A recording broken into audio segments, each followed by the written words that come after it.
everyone, and welcome back to the channel. Today we're going to do a story that's narrated by WRIGHTS from Riker Road. The tagline for the video is called "Someone is Living in My Closet," and it's a Reddit story. This guy tells absolutely brilliant stories, so I cannot wait for this. Anyway, let's check it out.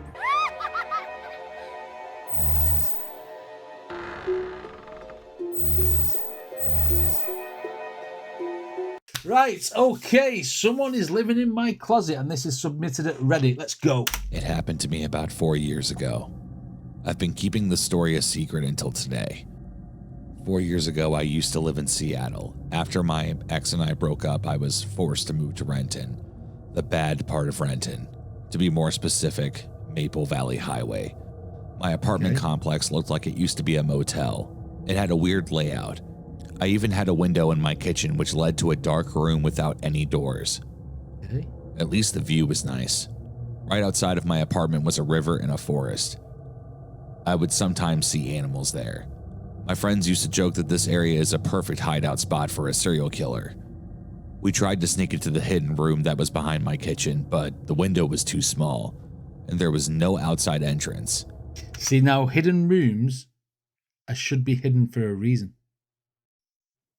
Just an observation. I've watched a lot of horror films. Don't poke the bear. Don't rip the wall down.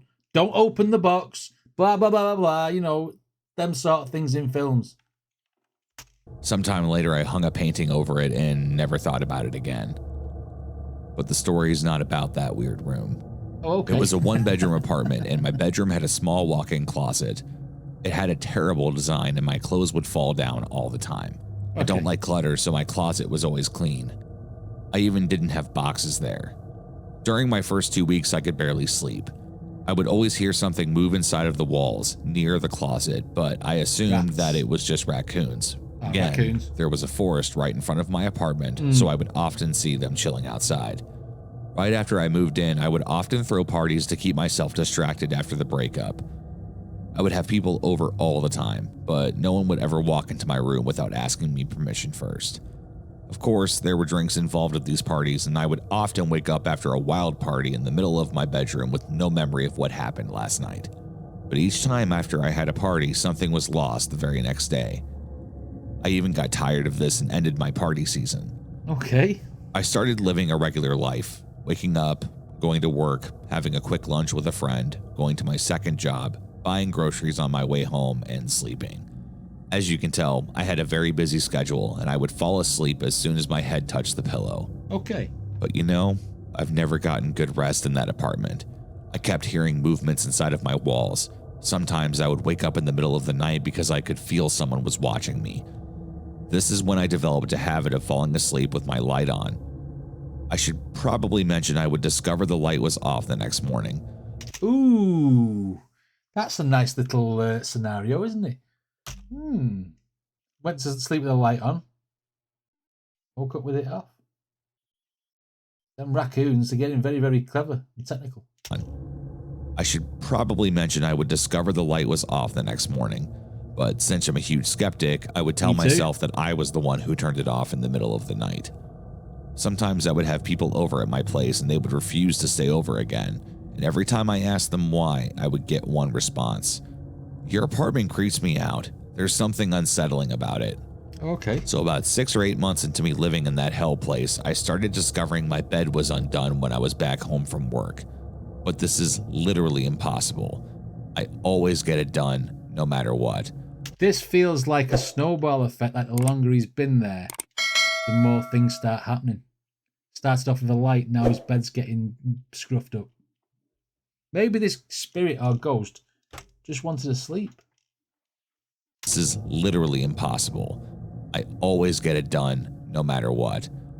And my food was going missing again. Sometimes, I would even discover my towels were wet, as if someone just used them. Oh. Later that week, a loud clapping sound woke me up in the middle of the night. I got out of bed, and I heard the sound of something really heavy falling down. My hands were shaking. I turned the lights on and nothing. My apartment was clean and I was the only one in it. Maybe it was a neighbor dropping something. A few days later, something started to smell funny in my room. The smell was getting progressively worse. Nice visual of maggots and stuff. What are you doing, Kyle? Later, something started to smell funny in my room. The smell was getting progressively worse. Have you ever left a raw steak outside when it's 90+ degrees outside by a dumpster? Well, it smelled even worse than that. Okay. It was going to the point I couldn't even stay inside of the apartment. My neighbors were complaining about the odor as well. This is when I called the maintenance staff to inspect my apartment and crawl space. A maintenance guy checked every corner of my apartment before he opened my closet up. The smell was unbearable there. He knocked on the wall to discover an empty spot behind it. It took him a few minutes to remove the wall. It only took me a second to freeze in fear and start screaming. What I saw still chases me in my nightmares. There was a decomposing man. He was holding my dress, which got lost a few months ago. Wow, someone was actually living there. Called. So it turned out it was a homeless man. Reminds me of a film, this. Gary Busey film. Where he was living in somebody's loft. I think it was called Hider in the House. And he would be going through the walls and stuff and, like, you know, taking stuff. That's what it reminds me of. If anyone's seen that or haven't seen that, watch it. It's a good film. He had been living in the crawl space of my apartment for almost a year. He would eat my food, sleep in my bed, and take a shower while I was at work. He was the one stealing my clothes. I don't want to think about what he would do to it. He would watch me sleep and take a shower. Police discovered small peeking holes in my bathroom. He had a stroke and fell down. Wow. This is why I woke up in the middle of the night that one day. I would feel his presence, but I was too skeptical and tired back then to do anything about it. Of course, I moved out shortly after the investigation was done. To this day, I cannot fall asleep unless I check my closet. To this day, I wake up screaming. I don't know what's worse, that I had a homeless man living inside of my closet, or that I had his corpse for over a week before it was discovered. It's horrible, isn't it?